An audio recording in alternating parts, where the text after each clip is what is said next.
Where to?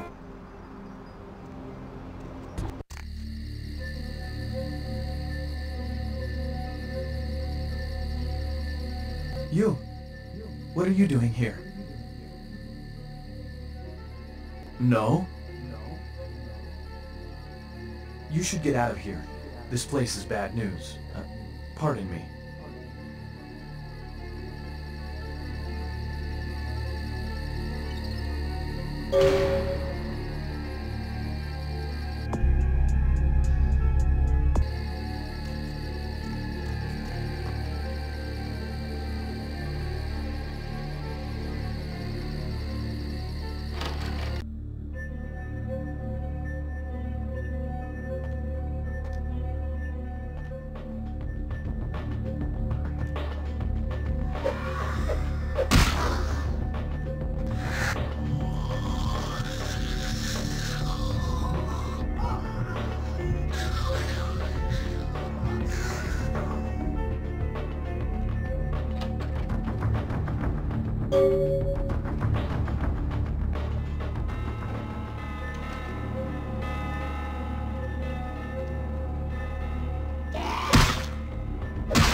It is quite peculiar, the happenings I've been made to witness for my supernatural longevity.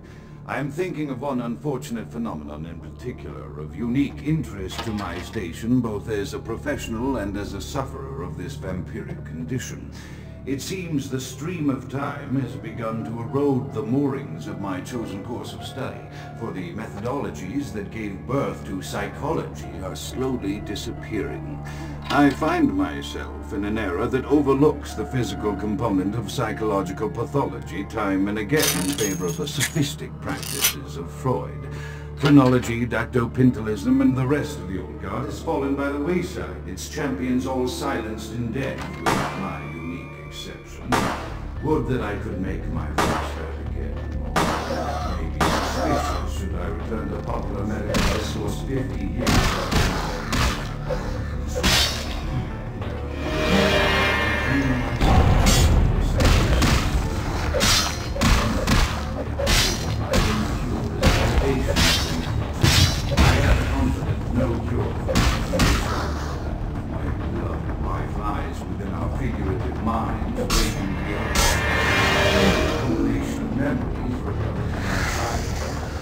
I'm most certain it has nothing to do with the relationship between myself, my parents, and my in time, too, may your star fade and disappear.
Often I reflect with great regret on the missed opportunity that was my infector. Conscious after the attack, I could have stopped the orderlies from locking her in the roaming bed.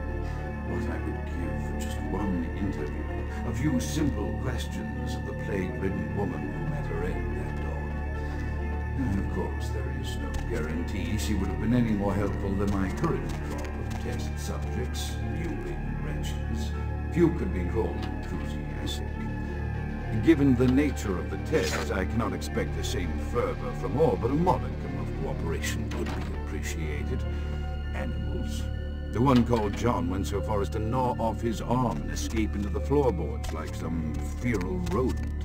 I still hear him scurrying about at night. He must be making an atrocious mess.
After decades of solitary study into this affliction, I have learned that it is by no means mine alone. Indeed, the city is home to an entire society of similarly afflicted individuals with whom I've only recently made contact. They are an understandably standoffish sort by and large, but I have been able to confirm with them that the condition is indeed vampirism, which apparently comes in a multitude of strains, each with a spectacular set of symptoms such as invisibility and even a sort of lycanthropy. Through numerous official interactions with the governing body of this secret society, I have concluded that their fundamental understanding of the vampiric condition is woefully lacking and mired in suspicion and pseudo-religious dogma that would make a Turk balk for its strictures. Indeed, they seemed impressed with my studies and the eloquence with which I was able to present them. Apparently, the typical sufferer of my particular strain of vampirism is far from the vanguard of the King's English. So impressed were they that they even offered me an office in their government, a rather high office by the sound of things. I believe I shall accept. If nothing else, it should provide a lofty vantage point from which to observe the breadth and epidemiology of the affliction, so that I may move more expeditiously toward a cure.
I have accepted the role of primogen, for Clan Mal concern itself with the science behind their suffering. No matter, for I have taken this office for no greater reason than to advance my research.